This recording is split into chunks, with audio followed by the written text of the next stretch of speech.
नमस्कार, मनी गुरु की इस खास पेशकश में आप सभी का स्वागत है। मैं हूं Swati Raina. Small cap fund यानी ऐसी कंपनियों में निवेश जिनका मार्केट कैप 500 करोड़ से कम का होता है।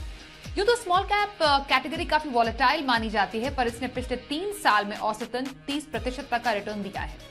तो आज हम समझने की कोशिश करेंगे कि स्मॉल कैप फंड में निवेश के क्या है फायदे, कितना निवेश स्मॉल कैप में करना चाहिए, किन्हें करना चाहिए, क्या ये स्मॉल कैप कैटेगरी में निवेश करने का सही समय है। इन तमाम सवालों के जवाब जानने के लिए हमारे साथ दो बेहद ही खास मेहमान हैं, उनका परिचय करा देते हैं। महिंद्रा मैन्युलाइफ म्यूचुअल फंड में इक्विटी के सीआईओ कृष्णा सांघवी और ऑप्टिमा मनी के मैनेजिंग डायरेक्टर पंकज मटपाल। कृष्णा जी और पंकज जी, आप दोनों का बहुत स्वागत हम करते हैं मनी गुरु की आज की इस खास पेशकश में। जिससे पहले हम स्मॉल कैप पर चर्चा की शुरुआत करें, थोड़ा सा एक ओवरऑल व्यू लेना बेहद जरूरी है भारतीय अर्थव्यवस्था का, इंडिया ग्रोथ स्टोरी का। इसलिए क्योंकि जब एक ग्लोबल रिसेशन का एक खतरा चारों तरफ उसकी आहट सुनाई दे रही है, हमारी यानी भारतीय अर्थव्यवस्था इन सब में किस तरीके से निपटने की तैयारी में है। तो इसलिए कृष्णा जी, आपसे समझना चाहेंगे, क्योंकि जितने भी अब तक रिपोर्ट्स आई हैं, बड़ी बड़ी एजेंसीज ने रिपोर्ट ये किया है कि चाहे जितने भी संकेत मिले, चाहे जितने भी इंडिकेशंस हमें मिले ग्लोबल रिसेशन के, भारत काफी ज्यादा सक्षम है उससे उबरने के लिए। क्या वजह है सर? आई थिंक मेनली दो चीज है। एक तो भारत की जो स्ट्रक्चरल एडवांटेज है कि डेमोग्राफी यानी कि वर्किंग पॉपुलेशन एज जो होती है, तो हमारी इकोनॉमी में जिस तरह से age group wise demography split है, we are a young population. जितनी यंग पॉपुलेशन है उतनी इकोनॉमी में काम करने की और इनकम जनरेट करने की कैपेसिटी ज्यादा हो। That is one part.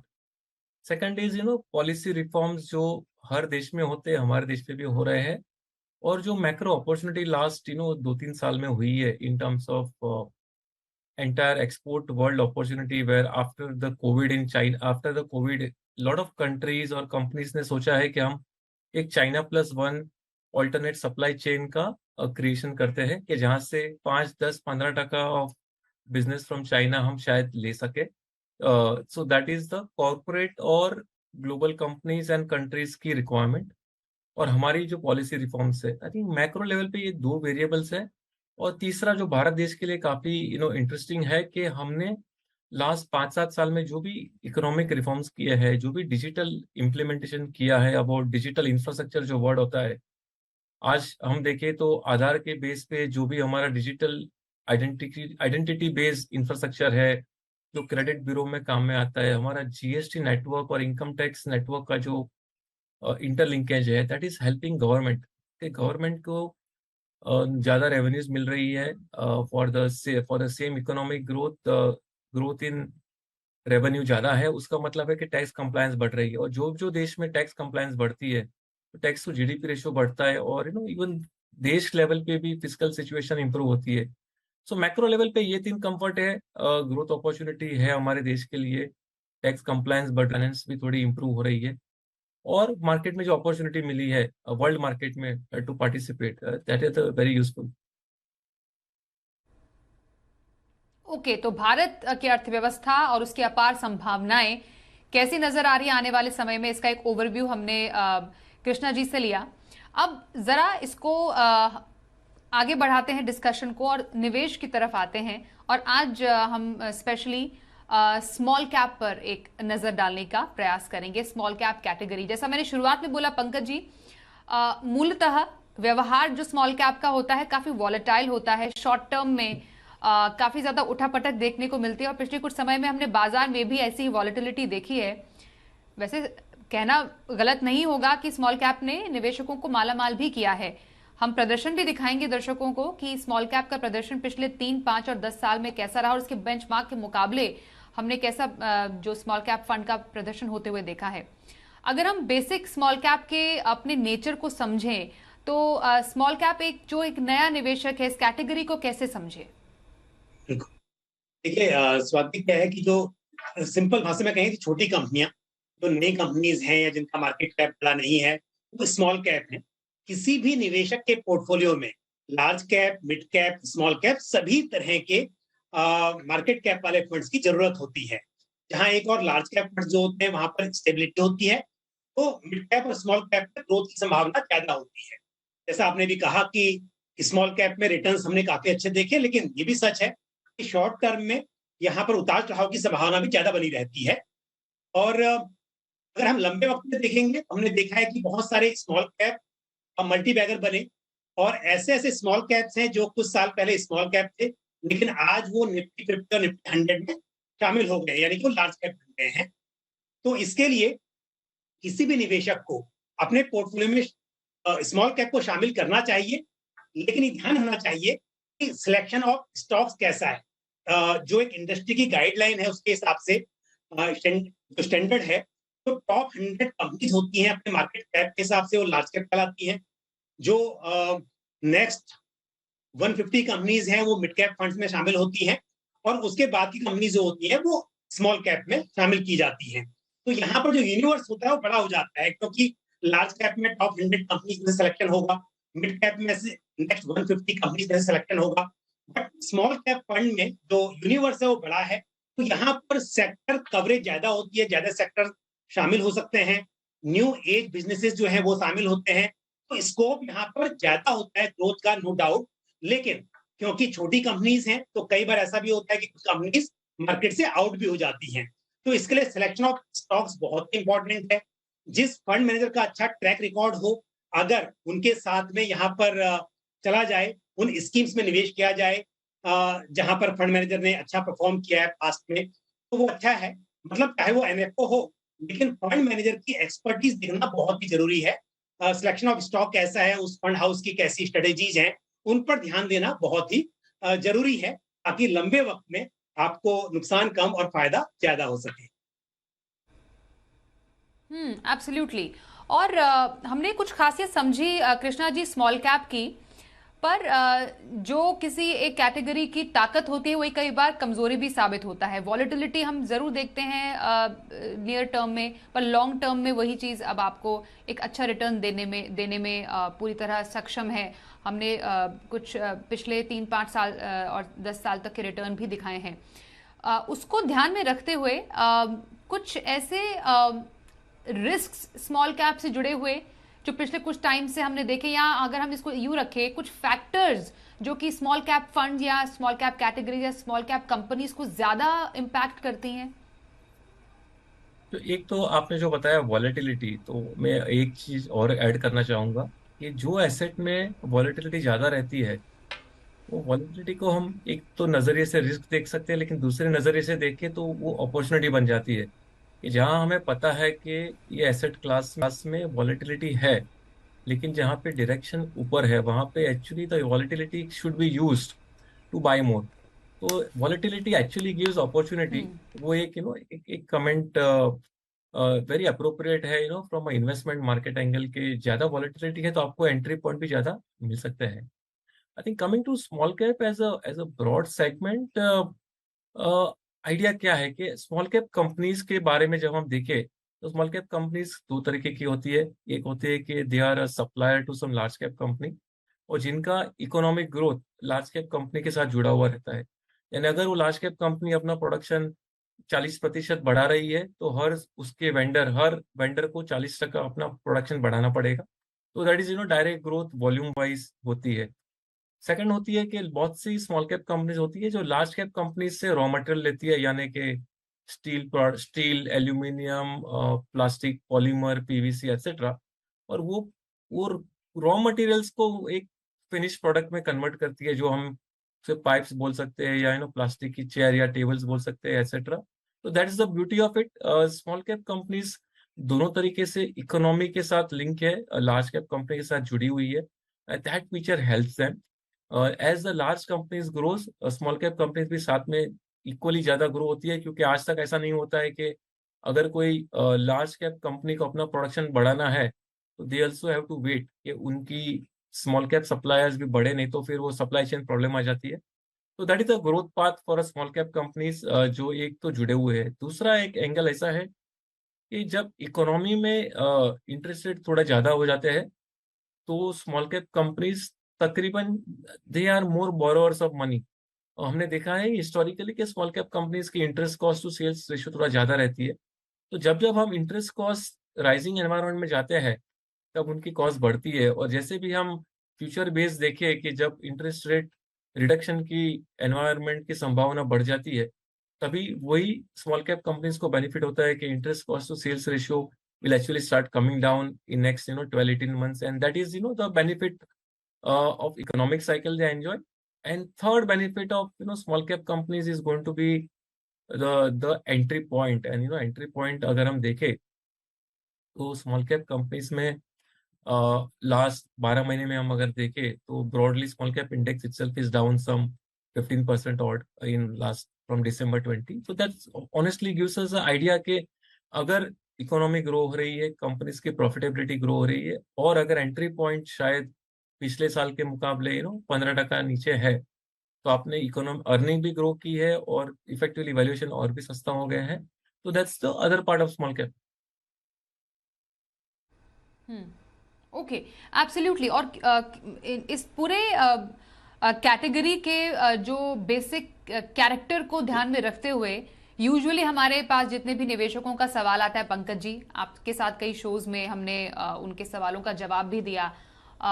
कई बार कोई पोर्टफोलियो बहुत ज्यादा स्मॉल कैप सेंट्रिक होता है, शायद निवेशक पिछले प्रदर्शन को ध्यान में रखते हुए स्मॉल कैप कैटेगरी में निवेश कर रहे हो कि इसने तो पिछले 3 साल में अराउंड 30% तक का रिटर्न दिया है, तो क्यों ना इसमें निवेश कर लिया जाए और एक अच्छा मुनाफा कमा लिया जाए। तो ये एक माइंडसेट निवेशकों का over the period of time क्या एक नुकसान पहुंचा सकता है। ऑल्सो कैसे निवेशकों को स्मॉल कैप में निवेश करना चाहिए, जैसा कृष्णा जी ने बताया, इसमें जो पूरा एक स्मॉल कैप का अपना एक नेचर है उसको ध्यान में रखते हुए एक स्मॉल कैप फंड चुने कैसे। बिल्कुल स्वाति, यहाँ पे एक चीज बड़ी इंपॉर्टेंट है कि सेबी की जो गाइडलाइन है उसके अकॉर्डिंग एक स्मॉल कैप फंड का minimum 65% allocation small cap shares में होगा। बाकी जो 35% है वो किसी भी तरह के मार्केट कैप वाले शेयर्स में किया जा सकता है। तो यहाँ पर पहले जानना बहुत जरूरी है कि फंड हाउस की क्या फिलॉसफी है, फंड मैनेजर क्या किस तरह मैनेज करने वाले हैं, और क्या ये स्मॉल कैप के साथ में लार्ज कैप या मिड कैप इस तरह का एलोकेशन साथ में होगा, तो ये भी बहुत जरूरी है। और साथ ही देखिए, क्योंकि 65% तो मिनिमम एलोकेशन यहाँ पर स्मॉल कैप में होना ही है, और स्मॉल कैप में वोलेटिलिटी यानी कि उतार चढ़ाव ज्यादा रहेगा, ये भी हम मान के चलेंगे। तो ऐसे में एक तो आपका नजरिया बहुत लॉन्ग टर्म होना चाहिए। आप अपने पोर्टफोलियो में ऐसा ना करें कि स्मॉल कैप से शुरुआत करें, आपके पोर्टफोलियो का छोटा हिस्सा स्मॉल कैप में एलोकेट जरूर होना चाहिए, लेकिन वो छोटा हिस्सा हो। दूसरी बात, निवेश की अवधि लंबी हो, आप लॉन्ग टर्म के लिए इन्वेस्ट करें। और तीसरी इंपॉर्टेंट चीज ये है कि जैसा अभी कृष्णा जी कह रहे थे कि यहाँ पर उतार चढ़ाव की वजह से आपको एंट्री पॉइंट बहुत ज्यादा मिलते हैं। तो ऐसे में यदि आप स्टैगर्ड मैनर में इन्वेस्ट कर रहे हो, आप SIP STP के जरिए निवेश कर रहे हो, तो उसका भी आपको फायदा मिलेगा। तो आप लमसम भले ही करें, टाइम पर उसमें और ऐड करते रहें, लंबे समय में निवेश करें और अपने पोर्टफोलियो में एक छोटा हिस्सा आप एलोकेट करें small caps. Okay, Krishna ji आपसे कुछ यही सवाल होगा, लेकिन जो एक कॉमन निवेशक अभी जिस उसके हमारा शो देखते हुए उनके मन में ये सवाल उठ रहे होंगे कि अभी हम स्मॉल कैप में निवेश करें तो क्यों करें। तो एक निवेशक की समझ के लिए, उसको समझाने के लिए आप क्या कहेंगे कि अभी मौजूदा बाजार में एक स्मॉल कैप फंड या स्मॉल कैप कैटेगरी की खासियत क्या हो सकती है किसी के पोर्टफोलियो के लिए। Sure, I think small cap निवेश क्यों करें अभी। I think the best answer is equity market ने हमें सिखाया है कि there is always a right time to invest. सिर्फ इतना देखना है कि हम एसेट एलोकेशन वाइज कैसे कर रहे हैं। तो जैसे हम पीछे बात कर रहे थे कि भाई SIP करते हैं, STP करते हैं, that is one more approach to investing. कि अगर आपको स्मॉल कैप में इस समय पूरा पैसा इन्वेस्ट नहीं करना है and you want to invest only 50%, 40%, 60%, that is one approach। कि आज हम शुरुआत करते हैं स्मॉल कैप इन्वेस्टमेंट सेक्टर में, लेकिन हम पूरा पैसा एक समय नहीं इन्वेस्ट करेंगे, हम शायद ओवर नेक्स्ट 3, 6, 9 months करेंगे। That is one part. I think that is a systematic investment और द एलोकेशन पार्ट। दूसरा एंगल जो हम पहले बताया हमने शायद कि अगर इकोनॉमी ग्रो हो रही है तो इकोनॉमी हर सेक्टर को साथ में लेके चलती है, हर तरीके की कंपनी को चलती है। और एक एंगल है कि अगर इंडिया में इतना डिजिटल और फॉर्मल एनवायरनमेंट हो चुका है, तो जहाँ पे lot of the small cap companies की जो टिपिकल कंपटीशन थी वो अनऑर्गेनाइज कंपनीज रहती है। आप अगर बिजनेस देखें तो जो लिस्टेड कंपनीज है उनको शायद every rules and regulations follow करने पड़ते हैं, लेकिन जो अनलिस्टेड कंपनीज है स्पेशली अनऑर्गेनाइज सेक्टर में शायद they were having some benefits on tax front etcetera. लेकिन जिस तरह से जीएसटी इम्प्लीमेंटेशन हो चुका है, जिस तरह से डिजिटल वर्ल्ड बन चुका है फ्रॉम गवर्नमेंट साइड, बहुत सी स्मॉल कैप कंपनीज को एक्चुअली कॉम्पिटिटिव एडवांटेज वापस मिल रहा है कि जो जो कॉम्पिटिटर्स थे उनके, जो शायद राइट बिजनेस एनवायरनमेंट में नहीं थे in terms of their ability to save tax etcetera, I think वो उनको मार्केट शेयर वापस मिल रही है। That's the other part of small cap companies कि दे आर ग्रोइंग। और ये जो ग्रोथ इकोनॉमी है ना, वो शायद गिव्स इनफ अपॉर्चुनिटीज। आज अगर हम देखें तो बहुत से लार्ज कैप और मिड कैप कंपनीज ऐसा है कि शायद हमने लास्ट 5, 10, 15 साल पहले उन्हें स्मॉल कैप के नजरिए से देखा रहेगा, इवेल्युएट भी किया रहेगा, और बहुत से लोगों ने इन्वेस्ट भी किया रहेगा। एब्सोल्युटली। ऑन दैट नोट एक छोटे से ब्रेक के लिए यहाँ पर रुकते हैं। ब्रेक के बाद भी हमारी चर्चा जारी रहेगी और जानेंगे कि एक स्मॉल कैप फंड अगर आप अपने पोर्टफोलियो में ऐड करें तो एक होराइजन, निवेश होराइजन कितना होना चाहिए और कैसे लक्ष्यों को आप किसी स्मॉल कैप फंड से साध सकते हैं। मनी गुरु में आज हम चर्चा कर रहे हैं कृष्णा सांघवी से, CIO equity Mahindra Manulife mutual fund, और Pankaj Matpal MD Optima money हमारे साथ हैं।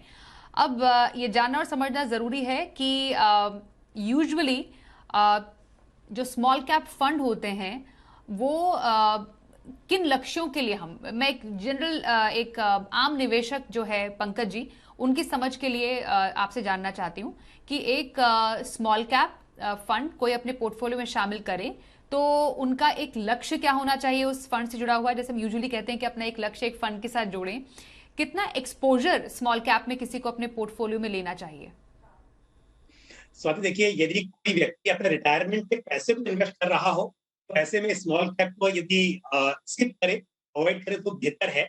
लेकिन यदि रिटायरमेंट के लिए पैसा इकट्ठा करना हो तो मेरे हिसाब से स्मॉल कैप पोर्टफोलियो में जरूर होना चाहिए, क्योंकि रिटायरमेंट की बात हो या बच्चों के भविष्य की बात हो, तो ये लॉन्ग टर्म फाइनेंशियल गोल्स होते हैं। यहाँ पर डेफिनेटली यदि स्मॉल कैप को शामिल करेंगे तो लंबी अवधि में आपको इसका फायदा मिलेगा। भले हमने भी कहा कि पिछले 3 साल का जो कंपाउंडेड एनुअल ग्रोथ रेट है वो एवरेज 30% का रहा, लेकिन फिर भी मैं कहूंगा कि 3 साल या 4 साल के लक्ष्य को लेकर आप स्मॉल कैप में निवेश ना करें। लेकिन जब आपके 10 साल 15 साल ऐसे लॉन्ग टर्म गोल हो तो वहां पर स्मॉल कैप को जरूर शामिल करना चाहिए। दूसरी बात, क्योंकि यहाँ पर उतार चढ़ाव की संभावना बनी रहती है, तो होता यह है कि अगर मान लीजिए गिरावट आई तो वापस रिकवरी में टाइम लगेगा, तो इसलिए हम कहते हैं कि टाइम थोड़ा लंबा होना चाहिए। तो इसलिए मैंने कहा कि 10-15 साल या उससे लंबा यदि वक्त हो आपके पास में तो आप बिल्कुल बेझिझक स्मॉल कैप को शामिल कर सकते हैं। साथ ही यहाँ पर आपको लमसम करने की बजाय उसमें स्टैगर्ड मैनर में करना बेहतर रहेगा। तो लमसम करें, एक साथ करें, लेकिन इस लक्ष्य के साथ में कि टाइम के साथ उसमें आप और ऐड करते रहें, एसआईपी भी जारी रखें, उससे आपको और भी फायदा मिलेगा। और जहां तक परसेंटेज एलोकेशन का सवाल है, मैं कहूंगा कि 10 to 20% डिपेंड करता है कि आपका रिस्क एपेटाइट कैसा है और कितनी लंबी अवधि के लिए करना है। तो आप फिर भी 10 to 20% एलोकेशन जो है वो स्मॉल कैप में करें। और साथ ही एक चीज और कहना चाहूंगा कि कई बार हमारा गोल ऐसा होता है कि बाहर घूमने जाना है साल के बाद में, जहां पर हम ये सोच सकते हैं कि यदि हमारा 5 साल का लक्ष्य है, नहीं हुआ तो 6 साल के बाद भी जा सकते हैं। तो जहां पर रिस्क लिया जा सकता है तो ऐसे गोल को ध्यान में रखते हुए भी, मतलब लॉन्ग टर्म तो है ही, लेकिन यदि 4-5 साल का गोल हो, 5-6 साल का, लेकिन आप थोड़ा सा रिस्क वहां ले सकते हो, उन गोल्स के लिए भी आप स्मॉल कैप्स में इन्वेस्ट कर सकते हैं। ओके कृष्णा जी, महिंद्रा मैन्युलाइफ में ने अपने बकेट में एक नया स्मॉल कैप फंड ऐड किया है। जब कोई एक नया फंड ऑफर आता है डेफिनेटली उसकी अपनी खासियत होती है। आपने डेफिनेटली एक टाइमिंग के तहत और अहमियत को समझते हुए एक स्मॉल कैप फंड को इंट्रोड्यूस करने की सोची। पर एक निवेशक के लिए एक नए फंड ऑफर में निवेश करना कितना इम्पोर्टेंट या कितना फायदेमंद है? यहाँ पर डिबेट ये भी रहती है कि एक न्यू फंड ऑफर में निवेश न करके मे बी उस फंड का थोड़ा ट्रैक रिकॉर्ड बनाया जाए, उसके बाद उसमें निवेश करे। तो आपके इन दोनों ही पर व्यूज क्या रहेंगे? क्लियरली जब कोई फंड नया है, निवेशकों को इन्वेस्ट करना है, तो एक तो फंड मैनेजमेंट टीम जो है उसकी स्ट्रेंथ, कैपेबिलिटी, फंड हाउस की स्टाइल इवेल्युएट करनी चाहिए। और ये फंड हाउस को स्मॉल कैप में कितना एक्सपीरियंस है is one variable. We already have an experience where we are managing small cap money in many of other schemes, so that is one part. I think दूसरा angle ये है कि निवेशक के लिए ये भी देखना जरूरी है कि मैनेजमेंट क्वालिटी, इनको जो इन्वेस्टमेंट फ्रेमवर्क है, इन्वेस्टमेंट प्रोसेसेस है, वो क्या क्या देख रहे हैं। तो हम हमारे बारे में बताएं तो हमारे इन्वेस्टमेंट फ्रेमवर्क है growth, cash flow management and valuation. So her companies में हम ग्रोथ अपॉर्चुनिटी देखते हैं। वो शायद स्मॉल कैप में सबसे ज्यादा रेलेवेंट है, क्योंकि जब हम इन्वेस्ट करते हैं तो कंपनी शायद जेन्युइनली छोटी रहती है in term, that's why they are small caps. लेकिन अपॉर्चुनिटी है कि ये कंपनी फ्यूचर में मिड कैप, लार्ज कैप भी बन सकती है। तो कौन सी बिजनेस अपॉर्चुनिटी ये कंपनीज अटैक कर रही है, टैकल कर रही है, ये देखना है। सेकंड है कि कैश फ्लो। हर कंपनीज में cash flow is a very relevant variable. तो अगर कोई ऐसे बिजनेस मॉडल्स बन रहे हैं कंपनीज के कि जो अपने आप जो कैश जनरेट करते हैं अपनी जो ईयरली या एनुअल प्रॉफिटेबिलिटी में और कैश फ्लो में जो जनरेशन होती है, अगर उससे अपना कैश फ्लो जनरेशन की वजह से अपनी फ्यूचर कैपेसिटी एक्सपांड करने की अगर उनकी क्षमता बनती है, तो काफी अच्छी इन्वेस्टमेंट प्रोपोर्शन बन सकती है कि ग्रोथ इज सेल्फ फंडेड। और तीसरा वेरिएबल है मैनेजमेंट क्वालिटी। हर कंपनीज में जो उसकी मैनेजमेंट टीम रहती है, बिजनेस को एग्जीक्यूट करने के लिए उनकी क्या क्या कैपेबिलिटीज है, उनकी पास्ट ट्रैक रिकॉर्ड क्या है, एज वेल एज दूसरा वेरिएबल है कि उन्होंने कुछ कॉर्पोरेट गवर्नेंस में कितनी क्लैरिटी लगाई है आज तक, हमें कुछ इन्वेस्टर को, माइनॉरिटी इन्वेस्टर को कैसे ट्रीट किया है, दैट्स वन वेरिएबल। ये तीन वेरिएबल हम देखते हैं। और चौथा वेरिएबल ऑनेस्टली फाइनेंशियल मार्केट में जो इक्वली और मोस्ट पावरफुल है शायद वैल्यूएशन। कि हर companies after looking at growth, cash flow management, उसकी वेरिएबल होती है वैल्यूएशन। ये चार प्रोसेसेस जो हमने लगाए हैं इन्वेस्टमेंट टीम के लिए, वो शायद it's quite powerful is what we believe. Okay, absolutely. तो बहुत सारी चर्चा आज हमने की स्मॉल कैप कैटेगरी को लेकर, और क्यों किसी एक स्मॉल कैप फंड में आपको निवेश करना चाहिए, क्या एक निवेश लक्ष्य हो, कितना परसेंटेज ऑफ पोर्टफोलियो आप स्मॉल कैप में ऐड करें, ये तमाम हमने चर्चा की आज। बहुत धन्यवाद कृष्णा सांघवी जी और साथ ही पंकज मटवाल जी, आपका भी हमारे साथ मनी गुरु में इस खास कार्यक्रम में शामिल होने के लिए।